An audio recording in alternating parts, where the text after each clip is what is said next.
Eu sou o professor Felipe Carvalho e nossa videoaula hoje é sobre organelas citoplasmáticas. Quando nós estudamos a célula na citologia, nós falamos que ela tem uma divisão básica em três partes: a membrana plasmática, o citoplasma e o núcleo. Hoje nós vamos falar de forma específica das organelas presentes dentro do citoplasma celular. Beleza? Citoplasma também que alguns chamam de citossol ou hialoplasma. Show! A primeira organela é a mitocôndria. A mitocôndria eu conheço como respiração celular. Respiração celular é o processo de produção de energia. É um processo aeróbico, porque eu tenho a presença do oxigênio. É uma equação química, queridos.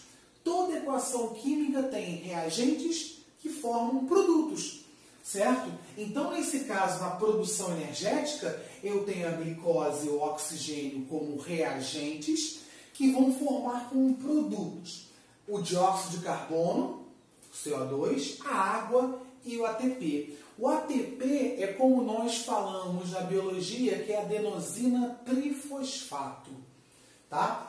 A energia ela é calculada na forma de calor. Se você faz alguma atividade física qualquer, a gente fala quantas calorias foram perdidas. Quando você come algum tipo de alimento, nós falamos de quantas calorias foram absorvidas. Ok isso? Beleza? Esse processo ele é mais extenso. Hoje nós vamos parar aqui na equação química. Nas próximas aulas eu vou mostrar o processo mais a fundo, as etapas que acontecem na respiração celular. Uma coisa importante é um dos produtos que é gerado nessa equação química, que é o dióxido de carbono. O dióxido de carbono é extremamente tóxico, porque ele altera o pH do sangue. Tá? Ele torna o sangue mais ácido. Ele pode causar algo chamado de acidose. Tá? Tornar o plasma do sangue mais ácido ou as próprias células mais ácidas. Tá? Isso pode levar até a morte do indivíduo. Nós temos vários casos, infelizmente, de pessoas que inalam uma grande concentração desse gás e vêm a óbito.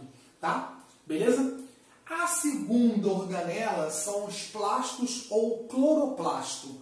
Cloroplasto porque tem a presença de clorofila. E como faz a fotossíntese, certo? Ele não acontece na célula animal, só acontece na célula vegetal. Tá ok? E em outras células bacterianas a gente vai falar um pouco mais à frente. Então, o cloroplasto ele não tem a sua ocorrência na célula animal, porque a função básica, primordial dele é a fotossíntese. E os animais não têm a capacidade, não têm o maquinário citológico para realizar a fotossíntese.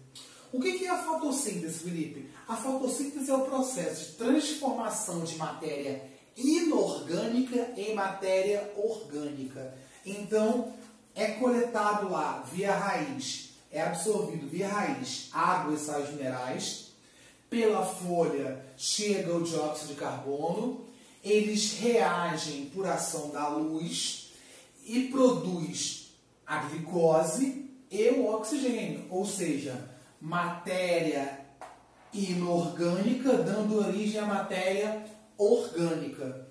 Então, a fotossíntese é a transformação de matéria inorgânica em matéria orgânica. Quando falamos que bactérias, plantas fazem fotossíntese, significa dizer que elas produzem seu próprio alimento. E significa mais de forma específica dizer que elas produzem a sua própria glicose. Então, a planta ela produz a sua própria glicose para consumir na respiração celular. Ok isso? Ficou claro? Nós não. Nós obtemos a glicose na alimentação. Né? Os carboidratos que são ingeridos são transformados em glicose. Tá ok isso aí? Uma coisa bem interessante que foi observada durante algum tempo atrás é que cloroplasto e mitocôndria, eles têm a mesma origem. Essa teoria que mostra a origem dos dois é chamada de teoria endossimbiótica ou simbiose. Ela fala o quê? Que um ser procarionte foi englobado. O que é englobado, Felipe? Foi engolido. Tá? Então, uma célula eucarionte englobou essa célula procarionte e essa célula procarionte evoluiu para cloroplasto ou para mitocôndria. O procarionte, que era autotrófico, evoluiu para o cloroplasto e o que era heterotrófico evoluiu para a mitocôndria.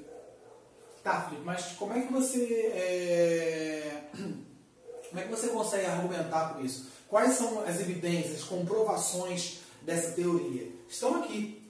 Por exemplo, cloroplasto e mitocôndria têm uma membrana dupla, que também é encontrada essa membrana dupla nas bactérias, nos procariontes.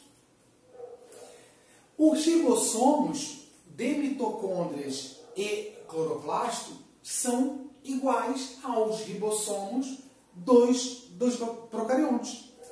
Enquanto o ribossomo nos eucariontes é 80S, tem 80 de sedimentação, nos procariontes e os ribossomos encontrados na mitocôndria e no cloroplasto são ribossomos 70S.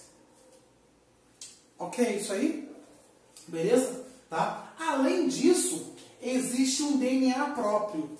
Esse DNA próprio permite que a mitocôndria e o cloroplasto se dupliquem independente da célula. Ou seja, esse DNA próprio torna a mitocôndria e cloroplasto independentes da célula.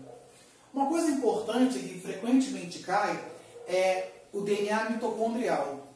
Nossa célula tem dois tipos de DNA. O DNA nuclear, que vocês viram na genética, ele é metade do pai, metade da mãe. Acontece quando há a fusão do núcleo do espermatozoide com o núcleo do óvulo. Ok? Já o DNA encontrado das nossas mitocôndrias, ele é exclusivo das nossas mães. Por que isso, Felipe? Simples. Porque quando o espermatozoide ele penetra no óvulo, ele descarta a cauda. A cauda é descartada. Essa cauda é o que a gente chama de flagelo. E o que entra no óvulo é o acrossomo, que é a cabeça do espermatozoide. Tá? Fazendo uma analogia, uma comparação. Então ela entra e fecunda o óvulo. Tá, vamos pensar no seguinte. Vamos pensar aqui no espermatozoide. Certo? O espermatozoide tem duas peças. Flagelo e o acrossomo. Certo? O flagelo, vou botar aqui, ó, e o acrossomo. Tá?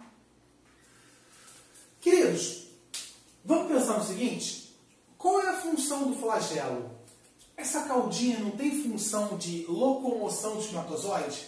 Não tem a função de levar o espermatozoide até o óvulo? Se ela tem a função de locomoção, ela tem um gasto de energia muito grande. Certo? Então, as mitocôndrias do espermatozoide são encontradas no flagelo. Então, quando esse espermatozoide encontra o óvulo, como ele abandona o flagelo, descarta o flagelo, que não é mais útil para ele, já que a função do flagelo é apenas conduzir esse espermatozoide até o óvulo, ele abandona esse flagelo e, por consequência, abandona suas mitocôndrias, que estavam nesse flagelo. Logo, o encontro do espermatozoide com o óvulo vai formar uma célula zigoto. E essa célula zigoto só vai carregar as mitocôndrias da mãe.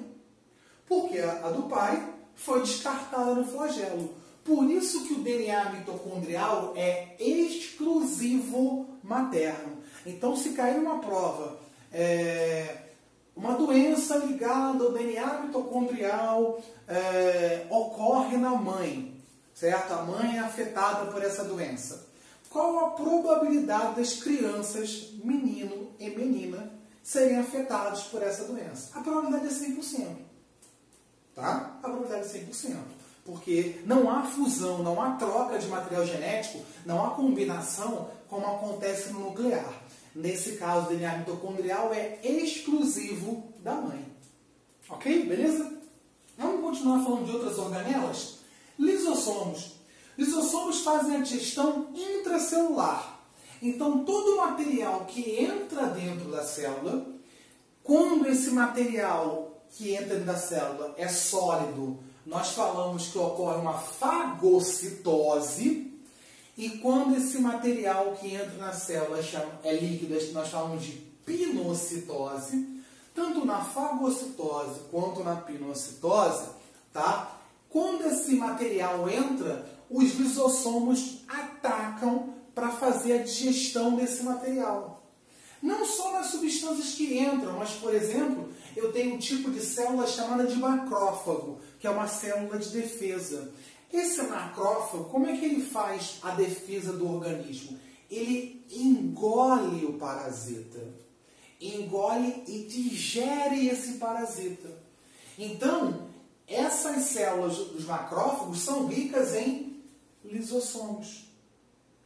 Outra ação legal dos lisossomos, por exemplo, na mudança da fase larval dos anfíbios para a fase adulta, no caso do sapo lá. O girino, a fase larval, tem cauda. O adulto não tem mais a cauda. O que aconteceu com essa cauda? Foi perdida? Foi abandonada? Não. Ela foi digerida para esse material ser reaproveitado. Foi digerida pela ação dos lisossomos nas células desses anfíbios. Beleza? Outra coisa interessante. Como é que a entrada do espermatozoide se faz pelo óvulo? É uma entrada mecânica? Ele entra por força? Não. É uma entrada química. O espermatozoide, no acrossomo dele, ele é rico em lisossomos. Esses lisossomos digerem a membrana do óvulo, permitindo a entrada desse espermatozoide. Então você vê como os lisossomos têm têm N funções. Uma coisa que de vez em quando cai em algumas provas é uma doença que é causada pela inalação da sílica ou do amianto.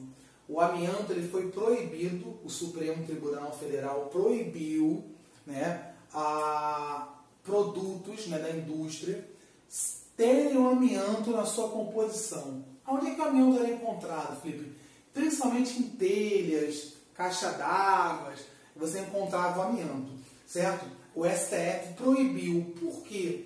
Porque o amianto, para quem coleta essa substância, para os mineiros que vão coletar o amianto, aquele pó inalado pelo amianto, ele penetra na veia respiratória e desagrega as membranas lisossômicas. Logo, aquele conteúdo digestivo vai para outras células, o que acaba fazendo uma autodigestão de células sadias, de células úteis. Geralmente, esses caras, é uma doença chamada de abesto ou abestose. Geralmente, esses caras que inalavam e tinham essa doença, tinham uma série de problemas crônicos respiratórios, porque ocorria N lesões nessas células respiratórias. Beleza? Vamos continuar aqui. Outra estrutura citoplasmática, os retículos. Eu tenho dois tipos de retículo. Esses retículos vão ser classificados de acordo com a presença ou não de ribossomos na sua superfície. Quando não tem ribossomos, eu falo que é um retículo endoplasmático liso ou agranular, sem grãos de ribossomo. Tá? E qual é a função desse retículo? A síntese de lipídios. Lipídios os mais variados, até os hormonais, que é a testosterona, a progesterona. Além disso, outra função interessante e importante é que esse retículo liso ou agranular, ele atua na desintoxicação de substâncias. Então, por exemplo, no fígado, as células hepáticas têm uma grande concentração de retículos endoplasmáticos lisos. Porque uma das funções do fígado é a desintoxicação de substâncias. Ok? O rugoso, ele sintetiza proteínas. Tá? A função dele é síntese de proteínas. Uma dessas proteínas que é sintetizada é para o complexo golgiense. Tá? O complexo golgiense, ele tem a função de empacotamento e de secreção de substâncias. Tá? Então sempre cai na prova, já caiu uma questão lá do Enem uma vez. Ele dava vários gráficos de linhagens e aí ele queria a melhor célula para secreção. E aí a melhor célula é que tinha mais complexos golgienses. Porque a função básica dele é a secreção. Existe uma relação bem interessante entre três estruturas citoplasmáticas. O retículo endoplasmático rugoso, ele exporta as proteínas para o complexo golgiense. Esse complexo golgiense armazena essas proteínas, transforma e secreta em várias situações. Uma das situações é a secreção na forma de enzimas lisossômicas, na forma de lisossomos. Outras funções do complexo golgiense. Ele é responsável também pela formação do acrossomo. Ok? Beleza, queridos? Tá? Espero que tenham gostado. Um forte abraço a todos e até mais. Valeu? Tchau, tchau.